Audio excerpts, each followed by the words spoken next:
You can inherit land, money, even secrets. But when I stepped into my grandfather's ranch house on Hollow Creek Road, I never imagined I'd inherit an enemy. The house smelled of pine and old leather, like it had been waiting. I hadn't even unpacked yet. My black funeral suit clung to me like a shadow when the front door opened without a knock. She walked in as if she owned the place. A woman in her early 50s, hair pulled tight, clipboard in one hand, and an attitude sharp enough to slice glass. "Mr. Cross," she announced, voice crisp, "I'm Marjorie Blackwell, president of the Stonebridge Estates Homeowners Association." No apology for trespassing, no hesitation. She walked straight into my grandfather's study and sat in his reading chair, his chair, without permission. Her voice carried that peculiar blend of false authority and genuine entitlement that makes you check your wallet instinctively. "I'm here to discuss immediate compliance issues with your property," she said, flipping through her clipboard. "Matters that affect the entire community's property values." I stared, half in disbelief, half in mourning. My grandfather, Samuel Cross, had been buried less than 48 hours ago. The ranch, the cattle, the 150 acres, all mine now. But apparently, so was she. "The first item," Marjorie began, "is that porch swing. Our guidelines prohibit outdoor furniture visible from community streets. You'll need to remove it immediately." I blinked at her. That swing had been there for 60 years. My grandfather built it himself. He rocked me to sleep on that swing. But to her, it was an eyesore. "Second," she continued, "the oak tree near your front gate requires trimming. It obstructs the approved sight lines for neighborhood drive-thrus." That oak had been planted in 1923 after my great-grandfather survived the Spanish flu. A living monument, but she wanted it pruned to match her subdivision's symmetry. And then she leaned forward, her eyes glinting. "Third item, non-negotiable. The family cemetery in your west pasture must be relocated to an approved municipal site within 60 days. My mind stopped. Did this woman just demand I dig up my ancestors for aesthetic consistency? "You might want to reconsider your approach," I told her, leaning back in my grandfather's chair. "This ranch has been in my family since 1875, long before Stonebridge was built, and I am Hayden Cross. You might recognize the name." If she did, she gave no sign. She just tapped her clipboard, lips pressed into a thin smile. "Mr. Cross," she replied, "you're subject to the same guidelines as everyone else in this community. Stonebridge Estates has delegated authority from the state. Compliance isn't optional." I opened my grandfather's desk drawer, pulled out the original deed. It was there, signed in ink older than her entire subdivision. Maps showing the boundaries, registered with the state, preserved by law. "This land," I said, spreading the papers on the desk, "is protected. Agricultural heritage status. Your HOA has no jurisdiction." She looked at the documents for a moment, then dismissed them with a flick of her eyes. "Guidelines evolve, Mr. Cross. Communities adapt. You'll adapt too." When I escorted her to the door, she didn't look defeated. She looked amused. As she climbed into her white sedan, I wrote down her license plate. She sat there for nearly 15 minutes, phone pressed to her ear, staring at the ranch like she was planning an invasion. That night, the security system pinged my phone. Motion alerts along the west property line. I grabbed my grandfather's binoculars and scanned the pasture. 2 men in work coveralls were at the fence. Wire cutters gleamed in their hands. They weren't vandals. They weren't lost. They moved with precision, cutting and stacking sections of fence like professionals. And then I heard it. The microphones picked up their voices. "She said, start near the cemetery first, then work toward the house." I froze. The cemetery. My family's graves.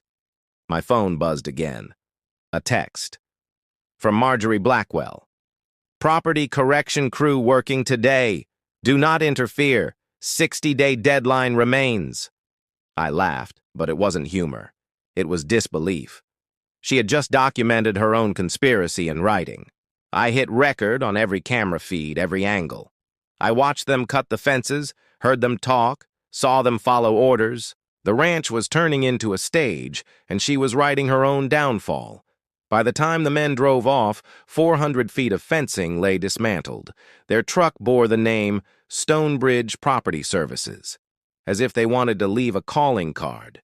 That night, I copied every file, every clip, to 3 drives, sent them to my lawyer, sent one to a journalist who had taken down corrupt officials before. Marjorie thought she was powerful, thought the clipboard gave her authority, but she wasn't just cutting wire. She was cutting into her own grave. The next night, the cameras caught her sedan again, crawling past my gate, once, twice, 17 times before dawn, every pass recorded, every glance documented, every photo, another violation of trespass and law. At sunrise, I found another orange survey flag, this one planted in the soil by my grandfather's stone. It wasn't about rules. It wasn't about property values. It was about desecration, and the paper war had only begun. By the 3rd morning on the ranch, I realized I wasn't living on inherited land anymore. I was living inside a battlefield, not of guns or blades, but of paperwork, cameras, and lies. The flag by my grandfather's stone was still in my pocket when I drove to town. I could feel it there every time the truck bounced over a rut in the road. A reminder that Marjorie Blackwell wasn't just a nuisance, she was a threat. My attorney, Robert Dorsey, met me at the courthouse. He'd been my grandfather's lawyer for years, a man who knew property law like a preacher knows scripture. We carried 3 thick folders between us, photographs of cut fences, screenshots of texts, timestamps from the cameras, and printed stills of those men working with wire cutters like it was all part of a county project. The clerk didn't ask many questions. She didn't need to. She saw the evidence, saw my face, saw the name Cross on the documents, and realized this wasn't a neighborly squabble. By noon, Judge Morrison had reviewed the materials himself. He'd handled property disputes for 2 decades. But the look on his face told me he'd never seen anything quite like this. "You're describing systematic criminal harassment," he said. His gavel came down like a hammer. "This court will provide protection." And just like that, restraining orders were filed against Marjorie Blackwell and anyone acting on her behalf. She was barred from my land, barred from contacting me, and barred from touching the cemetery. It should have ended there. But with Marjorie, nothing ever ended.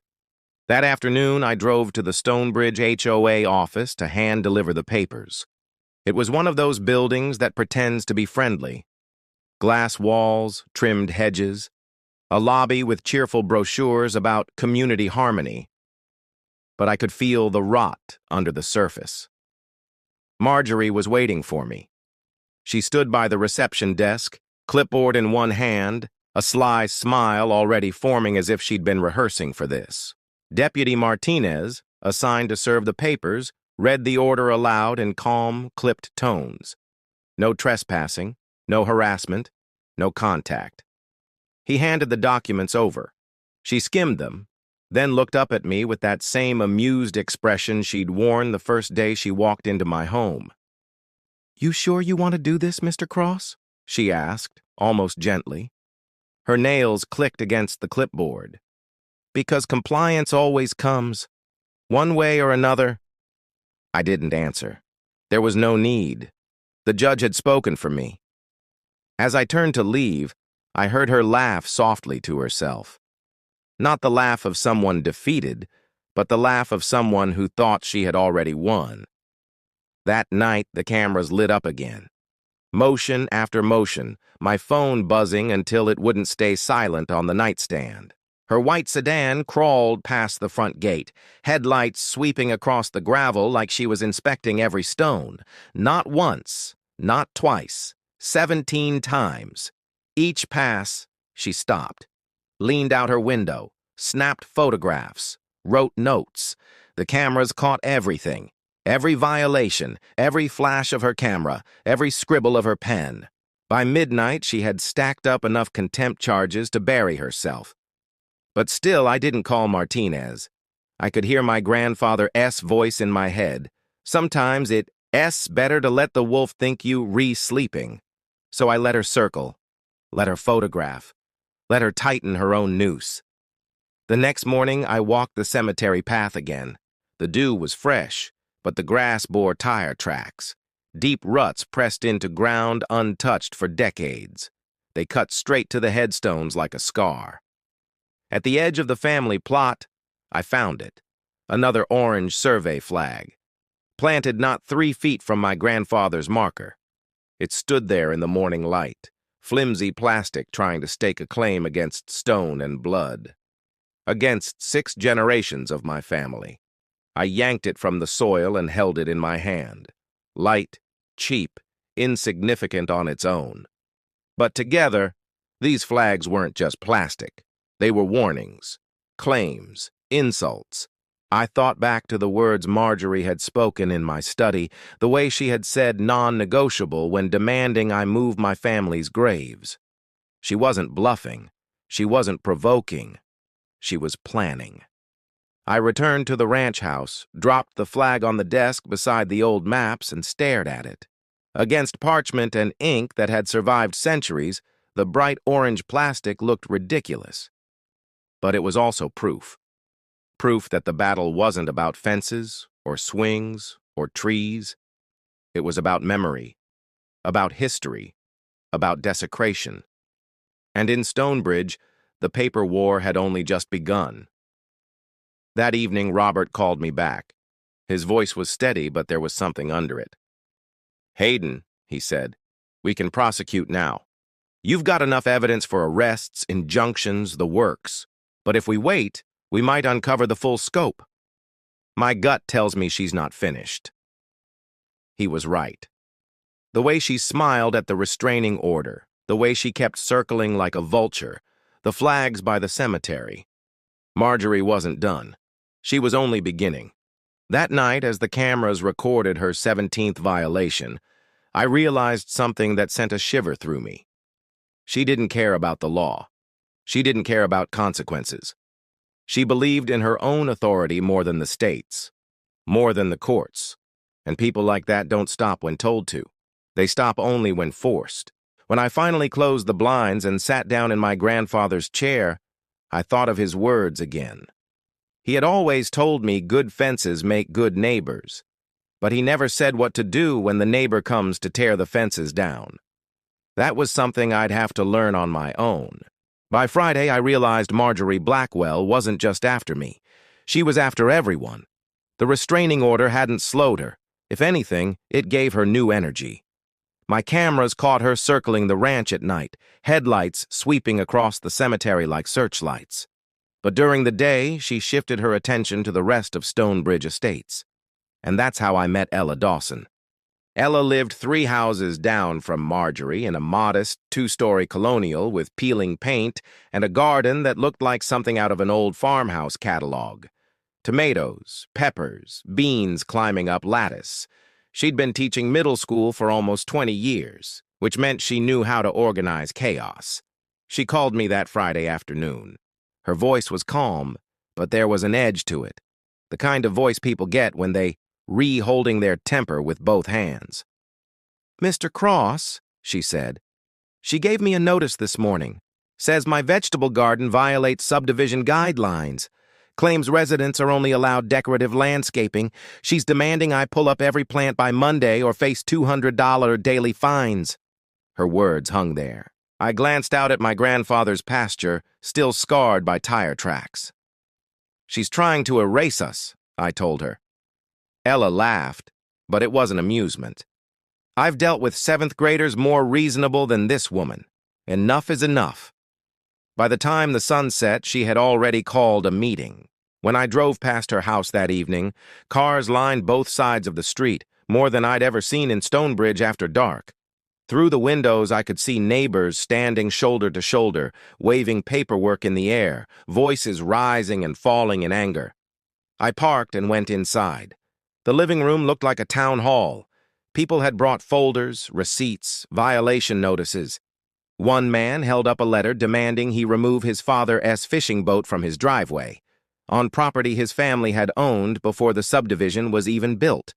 Another woman said Marjorie had fined her for hanging flower boxes that obstructed sight lines. The Rodriguez family sat in the corner, shaking their heads.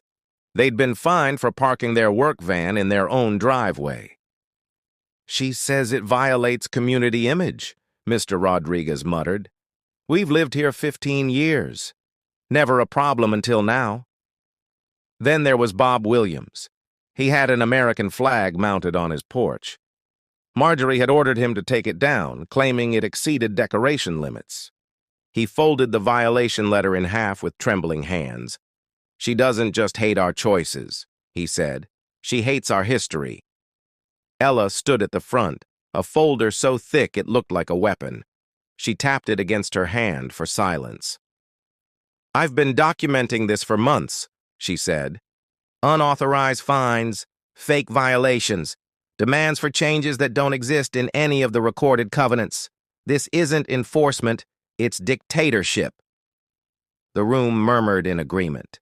Then Jim Foster, a retired accountant, stood up. He wore reading glasses low on his nose, papers clutched in his hand. "I've been reviewing HOA financials," he announced. "And friends, money is missing. She's been collecting special assessments for drainage projects, landscaping, community improvements, but there's no record of those projects happening. The companies she pays don't even exist." Silence fell. The only sound was the hum of the refrigerator in the kitchen. "She's stealing from us," Jim said plainly, "and threatening anyone who questions her." Ella's eyes burned. "I've already filed a complaint with the State Consumer Protection Office. They're reviewing the evidence. But we don't have to wait for them. We can organize. We can vote. We can take our community back."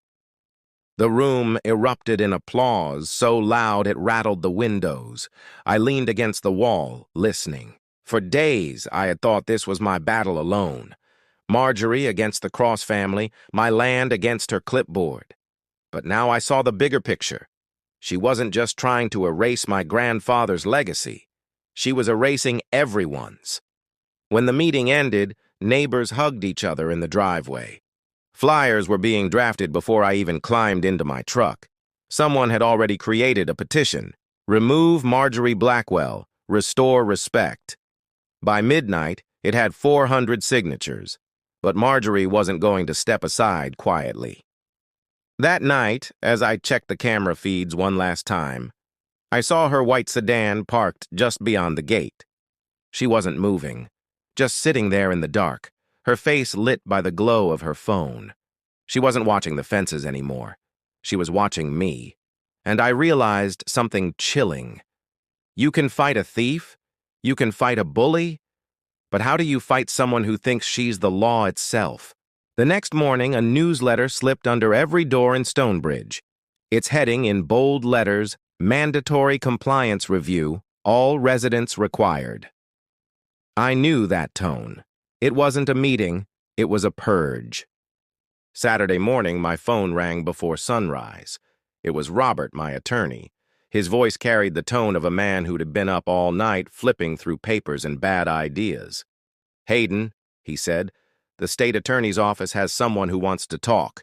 He's asking for immunity in exchange for testimony against Marjorie Blackwell." I sat up in my grandfather's chair, the old leather creaking. "Who?" "Name's Martin Greer, development consultant.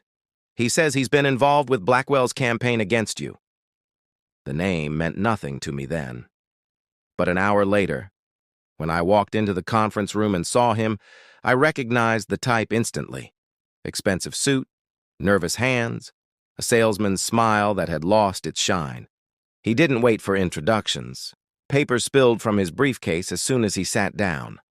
"Mr. Cross," he began, "I want to be fully transparent. Marjorie hired me 6 months ago. The plan was to acquire your land, cheap, and flip it to developers for a resort project." He said it like he was reading off a grocery list. But each word felt heavier than the last. According to Martin, Marjorie hadn't been improvising her harassment. She'd been following a playbook he had written. They'd researched my grandfather's finances, betting he couldn't withstand drawn-out legal battles. They planned to strangle me with fake violations, escalating costs until I'd be forced to sell at agricultural land value. Once in their hands, the ranch would be rezoned for luxury development. "You're talking about fraud, conspiracy," Robert interrupted. Martin nodded quickly, his forehead slick with sweat. "Yes, I know. And it's worse. We had contingencies." "Contingencies?" I repeated. He swallowed. "If the violations didn't break you, we had other methods. Fence sabotage, water contamination, anything to make the ranch unlivable." The room went silent. My grandfather's land, the soil he worked his whole life, reduced to a set of bullet points in a corporate strategy. Martin pulled out a small recorder and placed it on the table. "I've got hours of conversations with Marjorie, planning sessions, investor calls. She didn't hide anything. She thought this was untouchable." Robert leaned forward. "You're willing to hand these over?" "Yes," Martin said, almost pleading. "Federal investigators already have questions about her. If I cooperate fully, I can walk away without charges." I studied him. He wasn't doing this out of guilt. He was doing it to save himself. But sometimes even rats can sink a ship. That afternoon, federal agents were already listening to Martin's recordings. His voice, calm and methodical, laid out everything: the phased harassment, the fence-cutting orders, the plan to target the cemetery for emotional leverage. And worse, the conversations about my water supply, about poisoning my cattle if all else failed. For the first time, I understood the scope. Marjorie wasn't just a neighbor with too much power. She was the front for an entire network of investors, developers, and consultants who thought they could weaponize an HOA to take land they couldn't buy honestly. And now she was unraveling because one of her own had jumped ship. Martin left my office wearing a wire, ready to record whatever she had planned next. "She's escalating," he warned before stepping into the sunlight. "She wants a grand finale, something dramatic. She thinks one big move will force you to the table." That night, I barely slept. Every creak of the old ranch house, every groan of the wind across the shutters felt like footsteps outside my window. I sat in my grandfather's study with the cameras pulled up on the screen, watching for headlights. And sure enough, at midnight, there she was. Her sedan rolled past slowly, pausing at the gate. She didn't get out, didn't take photos this time. She just sat there, engine idling, her face lit by the blue glow of her phone. For nearly half an hour, she didn't move. When she finally drove off, I realized she wasn't inspecting the property anymore. She was waiting, watching. For what? I didn't know. But Martin's words echoed in my head. She wants a finale. And something told me that finale was coming sooner than I was ready for. The day of my grandfather's memorial started quiet, almost peaceful. The sun lit the pastures in a golden wash. The oak tree by the gate stood tall against the horizon, and for a brief moment, it felt like the ranch remembered better times. Family and neighbors were scheduled to arrive that afternoon. I wanted the gathering small, just 20 or so people who had known my grandfather, Samuel Cross, and respected the land he spent his life protecting. We planned to dedicate a wooden bench near the family cemetery, a place he used to sit when he wanted silence. But peace never lasts when Marjorie Blackwell is nearby. Around noon, I heard the sound of a truck engine echoing down Hollow Creek Road. When I stepped onto the porch, I froze. A rental truck rolled to a stop just outside my gate. The back opened, and 3 men began unloading surveying equipment and stakes. And then Marjorie climbed out. She wasn't dressed in her usual office attire.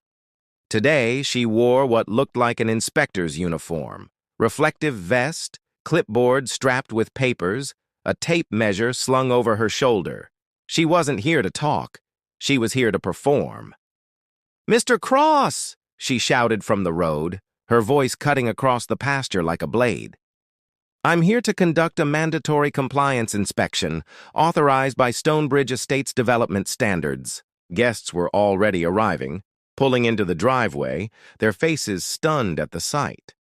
Retired Judge Peterson, who'd driven 2 hours to pay respects, whispered under his breath, "She doesn't have authority to inspect anything. That's impersonation of a government official." Phones came out immediately. People recorded as Marjorie directed her crew to begin staking new boundaries. The men moved quickly, planting bright markers several feet inside my land. Each plastic flag pierced soil that had belonged to the Cross family for generations. I walked down the driveway, past the stunned neighbors, until I was face to face with her. "You're violating a court order, Marjorie," I said, loud enough for every camera and every witness to hear. "Step away from my property." She smiled, unbothered. "Court orders don't override community compliance. This land falls under our jurisdiction now. Non-negotiable." Behind her, one of the workers drove a stake into the ground near the cemetery. Another began measuring sections of fence, like they were prepping for demolition. Then Marjorie did something I'll never forget. She stepped over the low brick border of the cemetery, walked right up to the memorial bench we'd prepared, and kicked aside the lilies I had placed in my grandfather's honor. The sound of clay shattering rang through the still air. "This structure," she announced, tapping her clipboard, "is not in compliance. It will be removed."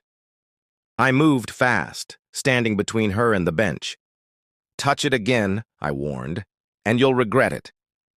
But she only raised her voice, projecting like she was speaking to a rally. "This is Stonebridge property now. Compliance will be enforced." Phones captured every second. Guests gasped. Someone shouted for her to stop.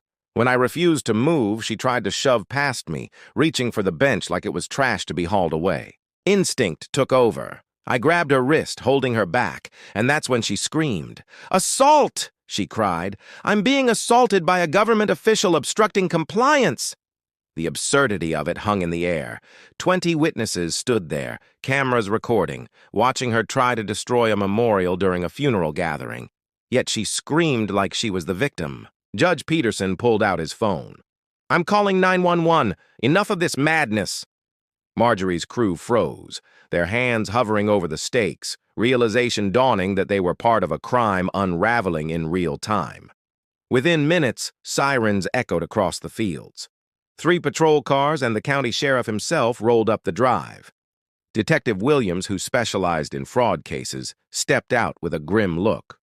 Marjorie was still ranting about compliance, still waving her clipboard, when the sheriff placed her in handcuffs. "You're under arrest for violation of a court order, criminal trespass, harassment, and assault," he said flatly. Even then, she smiled. "You can't stop compliance," she hissed. "You'll see me at the reassessment hearing." There was no hearing scheduled. The words were nonsense, but the way she said them sent a chill through me. The men she'd hired were detained, their surveying equipment loaded into evidence trucks. My guests stood silent, processing what they'd just seen. A memorial had turned into a siege. As the patrol cars drove away, Marjorie still shouting through the window, I looked down at the broken lilies on the ground. My grandfather had always said good fences made good neighbors. But what do you do when the neighbor believes the law itself bends to her will? That evening, flyers appeared across Stonebridge Estates. Someone had called an emergency community meeting at the center for Monday night. The subject line was clear. Blackwell's arrest. What next? I knew one thing for certain. The war wasn't over. It was only changing battlefields. By Monday evening, the Stonebridge Community Center looked more like a political rally than a neighborhood meeting. The parking lot overflowed with cars, people spilling out into the hallways, others pressing against the windows to hear what was happening inside.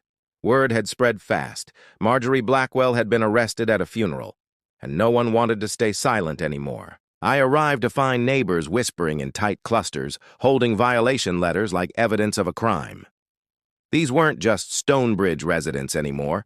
Homeowners from surrounding subdivisions had come too, carrying their own stories of harassment, fines, and intimidation. At the front of the hall stood Rebecca Chen, the state prosecutor. Her reputation preceded her.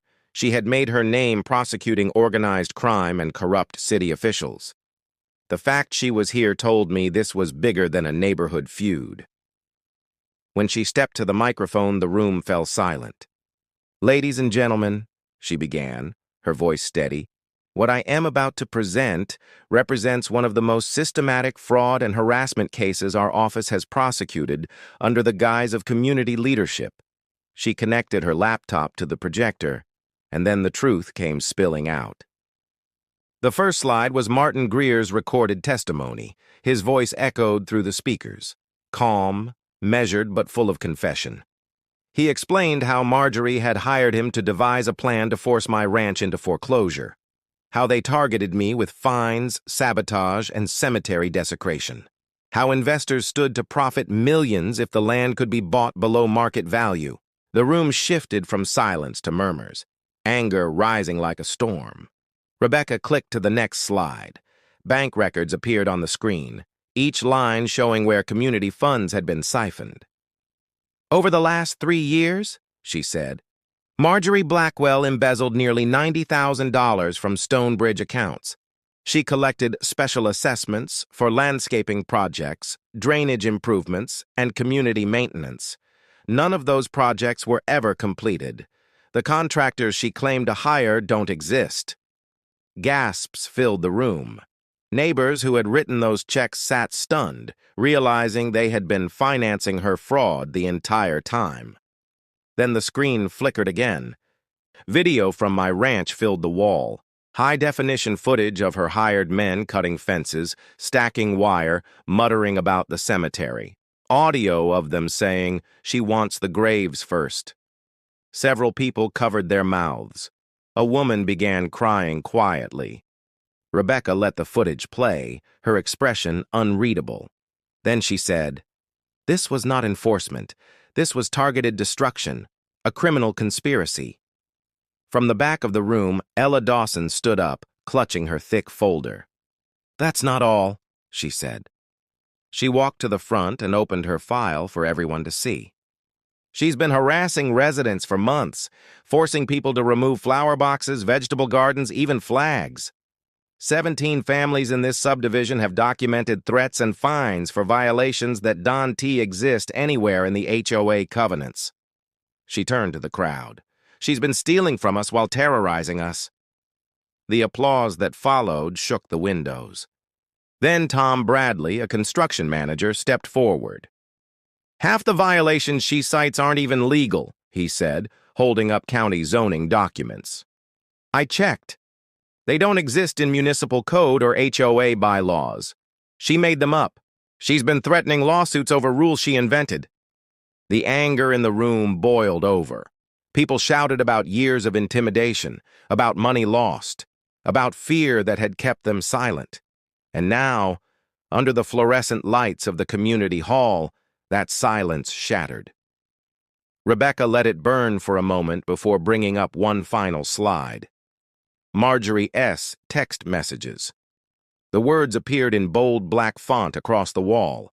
Messages where she coordinated the cemetery confrontation, where she bragged about the final compliance push, where she promised her investors that the Crossland will fall within 60 days. The crowd erupted again, this time not with anger, but with something closer to resolve. Marjorie Blackwell is currently being held without bail pending trial on federal conspiracy charges, state fraud allegations, harassment, and assault, Rebecca said firmly.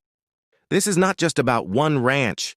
It's about protecting every homeowner in this state from abuse disguised as governance. Tonight, I urge anyone who has been victimized by her to come forward." Applause thundered through the hall. Neighbors stood up one by one, telling their stories. The Rodriguez family about their work van, Bob Williams about his flag, Mrs. Patterson about her flower boxes. Each testimony added weight to the avalanche already burying Marjorie. By the end of the night, the community voted unanimously. Blackwell was finished.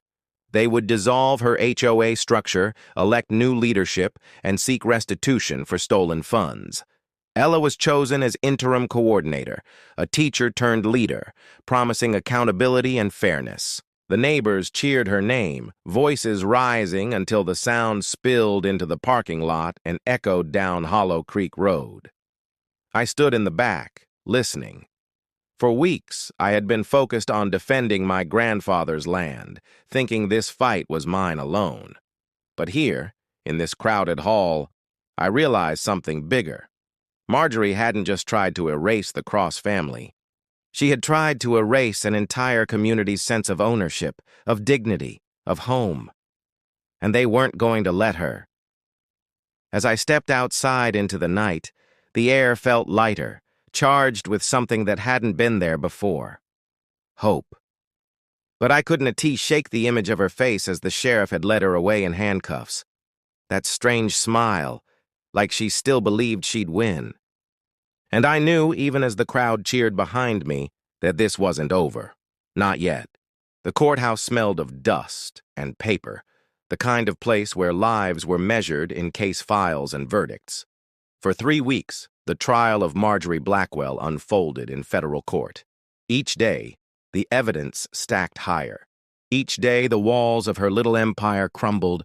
I sat through it all, not just as a witness, but as a reminder to myself, to her, to anyone watching, that my grandfather's land wasn't going to be stolen. Not while I still had breath. The prosecution didn't waste time. They opened with Martin Greer's recordings. His voice filled the courtroom, calm but damning, explaining every step of the conspiracy, the fines, the sabotage, the cemetery threats. He spoke of meetings where Marjorie bragged about her control, her absolute authority. When the recordings ended, you could feel the air change. Jurors stared at her not as a leader, but as something else, a predator exposed. Then came the financial records, line after line of fake expenses, checks written to shell companies, withdrawals that led directly to her personal accounts. In total, over $100,000 siphoned from Stonebridge residents under the guise of community improvements. Next, the footage. My footage. The jury watched as her hired crew cut fences, muttered about targeting the cemetery, stacked wire like they were following military orders. They saw her white sedan parked at my gate 17 times in one night. They heard her orders in text messages. Property correction crew working today. Do not interfere. By the second week, the defense had stopped objecting. There was nothing left to object to. Neighbors testified in waves. Ella Dawson, calm but fierce, spoke of her garden and the months of harassment. Jim Foster presented his accounting analysis, showing every dollar that had vanished. Bob Williams held up the letter demanding he remove his flag. Mrs. Patterson told the court how Marjorie ordered her flower boxes gone for blocking sight lines. Each story chipped away at the illusion of authority Marjorie had built around herself. By the time the Rodriguez family took the stand to describe fines for parking their work van in their own driveway, the jury's expressions had hardened into something close to disgust. And then came the memorial siege. 20 witnesses, multiple recordings. Marjorie stepping into a cemetery, kicking aside lilies, screaming about compliance while shoving past me. Even in the courtroom, when the video played, her voice carried that same unhinged conviction. By the end, her lawyer looked less like counsel and more like a man waiting for the inevitable. It took the jury less than 2 hours. Guilty, on all counts. Conspiracy, fraud, harassment, impersonation of a government official, assault, and violation of court orders. The sentencing came a week later. Federal Judge Harrison leaned over his bench, his expression carved from stone. "Miss Blackwell," he said, "your crimes demonstrate calculated abuse of public trust. You harassed grieving families, desecrated sacred ground, and treated community leadership as a license for theft and intimidation. For that, you will face maximum deterrent sentencing, 7 years. 2 in federal prison, followed by 5 on probation. Restitution of $75,000 to victims. a lifetime ban from serving on any HOA board anywhere in the country. When the gavel came down, she didn't cry. She didn't beg. She just smiled, tight-lipped, strange, as deputies led her away. But her network wasn't spared. Martin Greer, though granted federal immunity, was crushed under state-level charges.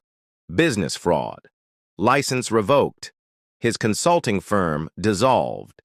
Investors who had bankrolled the conspiracy turned on him, filing civil suits that would keep him tied up in court for years. His days of orchestrating developments were over. The men she had hired for sabotage weren't as lucky. With video evidence and their own recorded words, "She wants the graves first," they pled guilty to felony property destruction. Back in Stonebridge, the community wasted no time rebuilding. Ella Dawson was elected permanent community coordinator, replacing Marjorie's false authority with something grounded in actual fairness. She began with an apology. "On behalf of Stonebridge," she told me during the first community gathering, "we are sorry for what was done to your family during your time of grief. We will not allow this land, or this neighborhood, to be threatened like that again." It wasn't just words. They voted to dissolve Marjorie's policies, restore stolen funds, and establish new oversight that required transparency for every dollar spent. What had once been a dictatorship was now, finally, a community. For me, the trial was more than a victory. It was proof. Proof that my grandfather had been right to protect the ranch so carefully. Proof that legacy wasn't just dirt and fences, it was endurance. But even as the dust settled, I couldn't shake her smile at sentencing. That strange look, as if she still believed she had won something. Maybe it was delusion. Maybe it was the final mask of someone who couldn't accept defeat. Or maybe it was a warning. When the verdict came down, it felt like a storm breaking. After weeks of tension, testimony, and revelations, the air seemed lighter. The fences were still scarred. The cemetery still bore tire tracks. But for the first time since my grandfather's funeral, I could breathe without expecting another attack. Stonebridge was changing too. The neighbors who once whispered in fear now spoke openly. The same streets where Marjorie E.S. newsletters had been slid under doors now carried flyers for new elections, petitions for reform, and invitations to gatherings that actually felt like community. At the center of it all was Ella Dawson. She stepped into leadership not as a tyrant, but as a teacher. She held meetings in her living room, where neighbors sat on folding chairs and spoke their minds without fear of fines or retaliation. She pushed for financial transparency, showing residents where every dollar went. And when she apologized publicly for what had been done to my family, she wasn't reading from a script. She meant it. "Mr. Cross," she said during a ceremony at the cemetery, "Stonebridge failed you. We failed your grandfather's memory. That ends now." The crowd applauded, but I just nodded. Words couldn't mend the broken lilies or erase the sight of Marjorie kicking them aside. But they could mark a beginning. The restitution money the court ordered from Marjorie was put to work immediately. Stonebridge used it to rebuild what she had tried to destroy. The fences along the west pasture were restored, stronger, higher, with steel posts sunk deep into the ground. The cemetery path was repaved, lined with lanterns that glowed softly at night. And the oak tree by the gate, once threatened with trimming, was officially recognized as a heritage tree, protected by county ordinance. But the changes went beyond Stonebridge. The case drew headlines across the state. News anchors replayed the footage of Marjorie's arrest at the cemetery, her shouts about compliance ringing through living rooms far from Hollow Creek Road. Lawmakers took notice. Within months, the legislature passed what they called the Cross Protection Act. It created felony charges for HOA board members who abused authority, falsified violations, or embezzled community funds. It also gave homeowners the right to demand external audits of their associations. For the first time, there were laws with teeth. The irony wasn't lost on me. My grandfather's ranch had been the target of a conspiracy to erase history, but instead, it had sparked new protections to preserve it. One evening, Robert brought over a stack of documents my grandfather had kept hidden in his safe. Letters from preservation officials, legal correspondences about protecting the land, plans for contingencies I hadn't known he prepared. Samuel saw this coming, Robert said quietly. Maybe not Marjorie herself, but the pressure, the greed. He built safeguards for you to inherit along with the land. Reading those papers, I realized my grandfather had been fighting this battle long before I arrived. He hadn't just left me the ranch. He'd left me the tools to defend it. As the months passed, life returned to something like normal. Cattle grazed beyond the repaired fences. The porch swing still creaked under the weight of summer evenings. The family cemetery stood untouched, guarded not just by stone, but by law. Yet the memory of Marjorie lingered.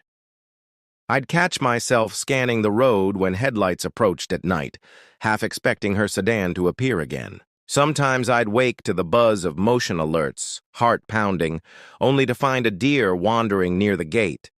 The scars she left weren't just on the land. They were in us. The community she tried to control, the neighbors she tried to break, the family she tried to erase. But scars can be reminders, too. Proof of survival. The community found new strength in what it endured. Neighbors who had once avoided eye contact at mailbox clusters now waved, shared stories, looked out for one another. The fences weren't just wood and steel anymore. They were lines of trust rebuilt between people who had learned what happens when power is left unchecked. One autumn afternoon, we held the memorial service my grandfather deserved.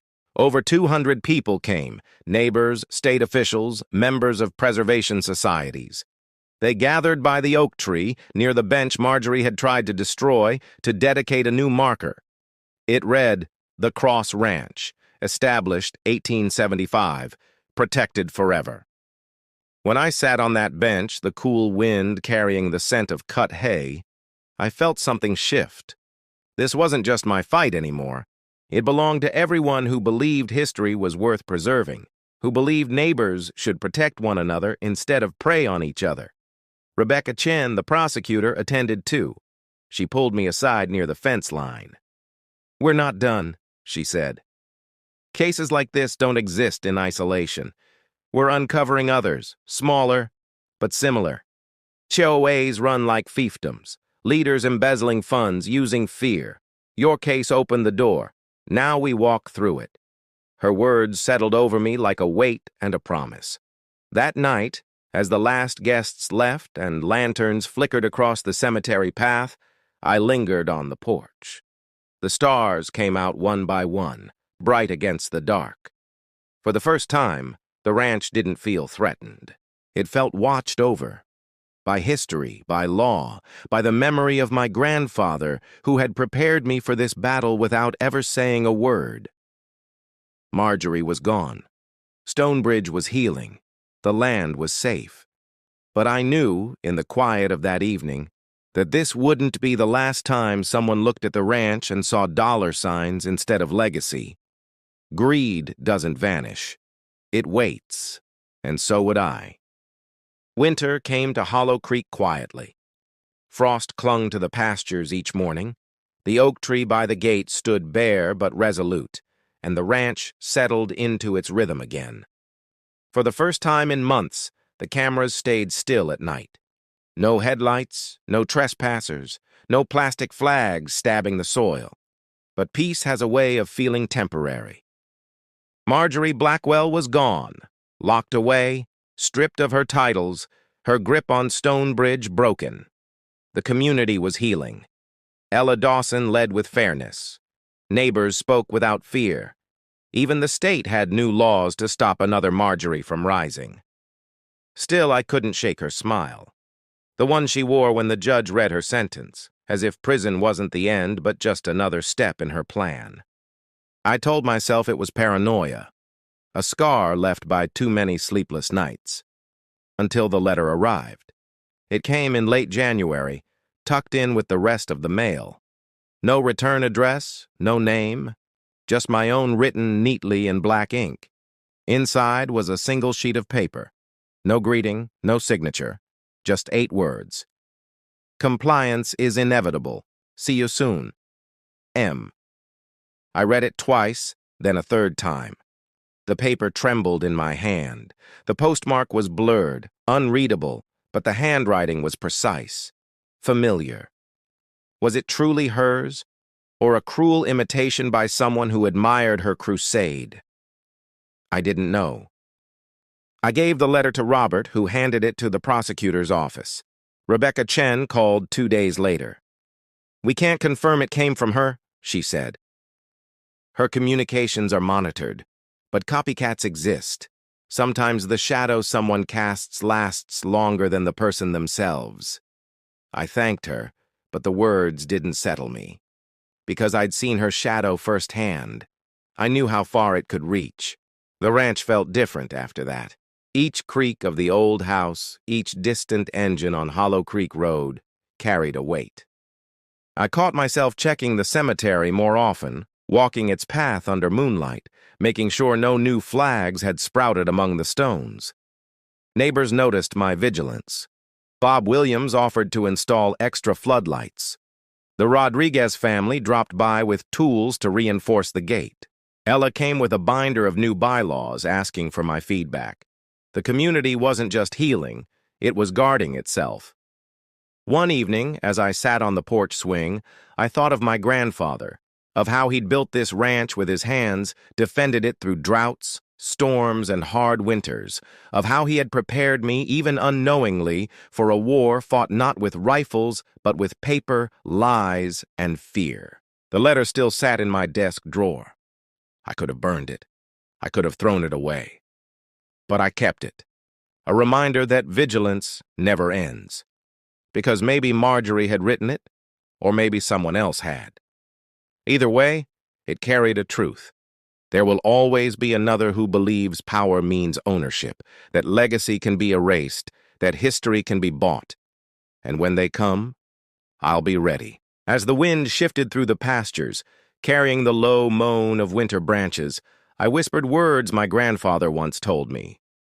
Good fences make good neighbors, but stronger fences make survivors. I glanced at the cemetery lanterns glowing softly against the frost. My family's stones stood silent, untouchable, defiant. Marjorie was gone, but the story wasn't over. Because in places like Stonebridge, in places where shadows stretch long and secrets thrive, peace is only ever borrowed, and somewhere out there, compliance waits.